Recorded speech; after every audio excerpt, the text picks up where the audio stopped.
Okay, so I'm gonna do off this top the head. Come at you guys live Tuesday.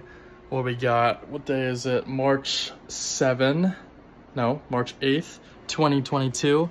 Want to come to you guys live back in the apartment after spending some days with my parents. Spent the weekend incapacitated, literally for 72 hours on a deathbed, 103 fever, feeling like ass, couldn't think, couldn't move, couldn't do anything. Shoot, did I forget my fucking clipboard? Where's my clipboard? No! Oh, I forgot my clipboard on my parents' place. Damn. All right, fine. It's okay. Damn, that sucks. All right, don't like forgetting things. Anyways, I'm gonna memorize it. I'm gonna remember it. The reason why I made this video was because a thing that I wrote on this clipboard.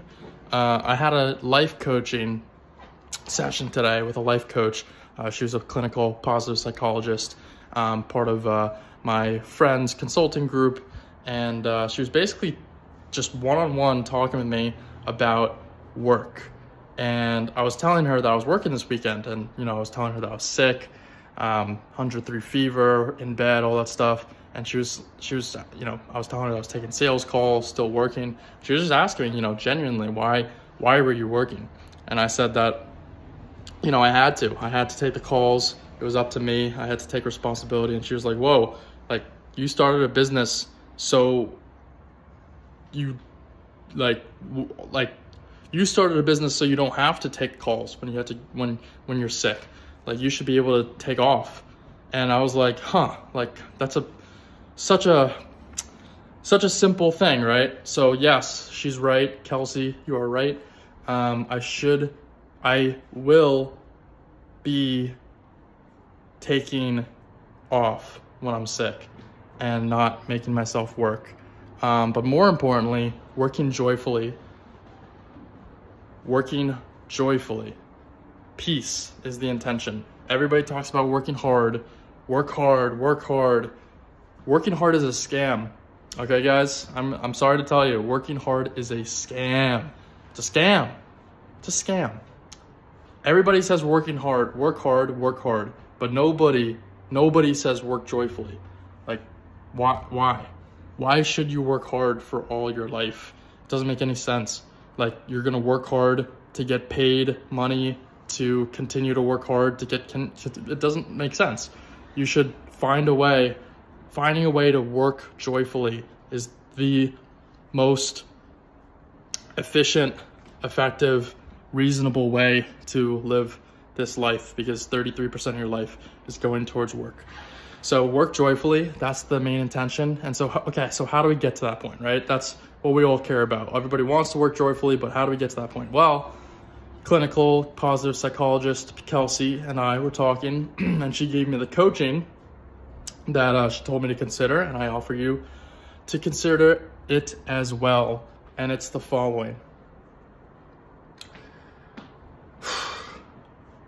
And I'm recreating this right now because I wrote it down in my notes, but I forgot my notes at my parents' house.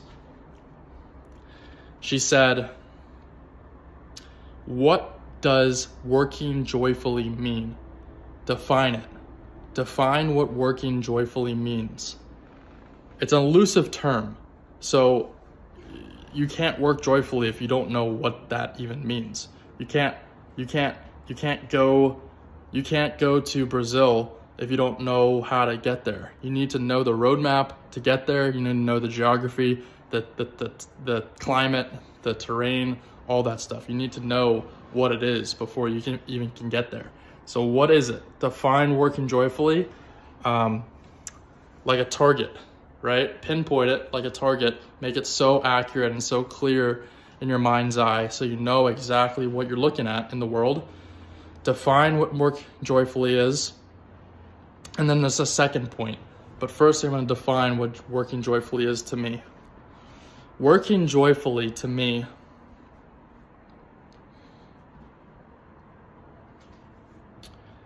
is having a smile on and having genuine conversations and having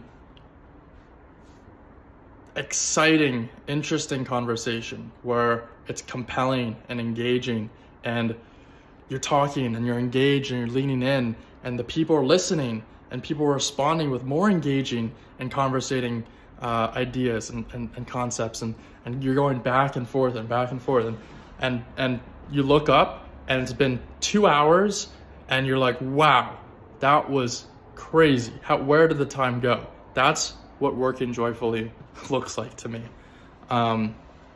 Feeling so caught up in the moment, so present, so focused, narrow focused on the here and now, that time slips away, passes, you have no idea where it went, and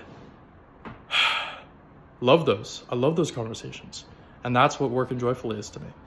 Now, of course, there's gonna be work that I don't love to do, like finances, taxes. Tax season is coming up. I'm dreading, I've been pushing off. I gotta do it this week. But that's always gonna be there in some capacity. I can outsource, I can delegate, I can get people who like that stuff, who are gifted at that area, to focus on that while I focus on my gifts and my strengths and things that make me happy. And that is my definition of working joyfully. Now, the other part is what she told me. The other part is a quote that I say to myself, which is, I must take responsibility. I must take responsibility for this. And taking responsibility is great. This message is going to be a very hard message to convey. Taking responsibility is important, but taking too much responsibility and overextending yourself into other people and taking other people's responsibility for them is dangerous. It's a dangerous game, and it gets me in trouble in business, in life, and relationships. I can't overextend myself and take over another person's responsibility. A relationship takes two to tango. It takes two to tango, right? So I need to take responsibility for myself and my actions, and I need to take responsibility to delegate responsibility, to give responsibility away, so I don't take responsibility from them. So yeah, the quote that I say in my head is, I must take responsibility. Not right, not wrong, nothing, just it is what it is. And now she said to identify the thoughts that come up when I say I must take responsibility. And the thoughts that come up is that I must take responsibility, or else no one else is, or else this is gonna fail, or else we're gonna miss out this opportunity. This is going to crash and burn. That's my thinking. And then finally, the final question is, what are my feelings? What are my feelings that come out from my thoughts about taking responsibility? And so my thoughts are that I must take responsibility, or else no one else will. I must take responsibility, or we will lose, or I will fail. And then my feelings, I'm even feeling it right now because I'm putting myself in that mindset, is that I'm a loser, I'm a failure, I'm a disappointment, I'm never gonna get anywhere, I'm gonna die worthless and unknown, broke, and that's it, and no impact. It's a very disempowering state. I feel sad, I feel mad, I feel disappointed, really. Just crushed that I didn't take responsibility, because I know that I'm capable of doing so, and I know that if and when I do take responsibility, I can count on myself to get it done. And so that's it, Kelsey.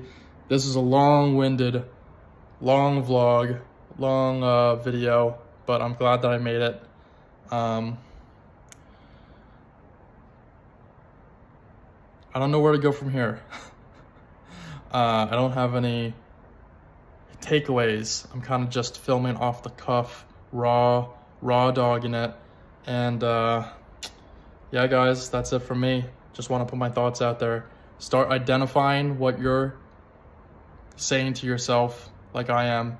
Define working joyfully and break down these negative thought patterns. Peace.